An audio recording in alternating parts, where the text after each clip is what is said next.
A freezing morning in Des Moines, Iowa, and the U.S. Secretary of State Mike Pompeo is busy meeting the farmers of the future. But it is the future of the trade deal between China and the U.S. that continues to dominate the discussion here. Recent U.S. reports suggest a new deal between the two countries could be finalized by the end of the month. Although Pompeo refused to give a timeline, he remains optimistic. They have made progress on every one of those components of the agreement. But if you ask what the hurdles that remain, it's those last couple items that will inevitably prove tricky, but which I'm very, very hopeful we'll be able to wrap up and get a truly successful outcome. Iowa is normally viewed as a key spot for politicians in the run-up to the U.S. presidential election. But increasingly, the U.S. state has also become a key battleground in the trade dispute. The visit of the Secretary of State here, then, aims to calm the nerves of farmers.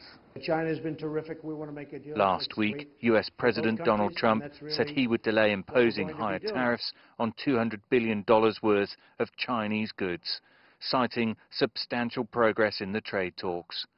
Trump has called on China to end its retaliatory tariffs on agricultural products. Terry Branstad is the U.S. ambassador to China. He too is confident that a deal is getting nearer. The chemistry between the two leaders is good. And they've had several personal meetings. And I'm very hopeful that, you know, we're going to see eventually the two leaders get together and finalize this. Grant Kimberly is the Director of Market Development at the Iowa Soybean Association. He says farmers need clarity ahead of the new planting season. You want to see your markets be more predictable and more certain on what the future holds, and so that's why we need a trade deal soon, so farmers know what we need to plant. Otherwise, you know, they may not plant enough soybeans if the market certainty is not there by the time we get to planting season. Many farmers here remain concerned about the future, but on the evidence of this visit, there would now be renewed hope that a trade deal between the U.S. and China is now in sight.